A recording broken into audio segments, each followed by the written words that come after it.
If you're a B2B owner on Shopify Plus, you know how painfully time-consuming it can be to manually create a company in Shopify, creating the customer account, typing in the company information, and then assigning a customer to a company every single time you get a new wholesaler. Using Shopify Flow and Customer Fields, you can automate the process of creating companies in Shopify while asking specific to your business questions during registration. To start, we'll need the App Store's most robust custom registration app, namely Customer Fields. Since we've spent the time developing it, I'll use our handy B2B registration template. Out of the box, it has all the fields I need, including company name, tax-exempt status, complete with a place to upload that proof of status, and finally, who will be the primary contact.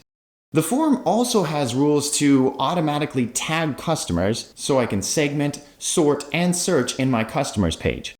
After installing this registration form on my wholesale page, I'll pop over to Flow and search the B2B templates for apps I've already installed. Hey look, Customer Fields.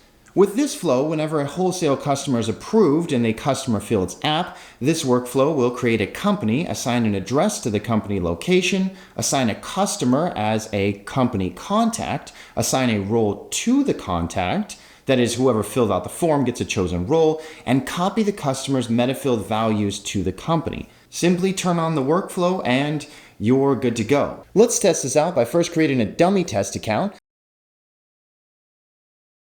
then approving the account in the Customer Fields Customers page,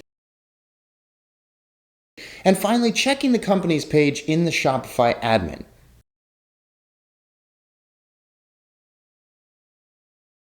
Nice! Now, every time you approve a customer, Shopify Flow will take the tedium out of creating a company for you. I've linked a helpful article in the description, and don't forget to like and subscribe for more Shopify goodness.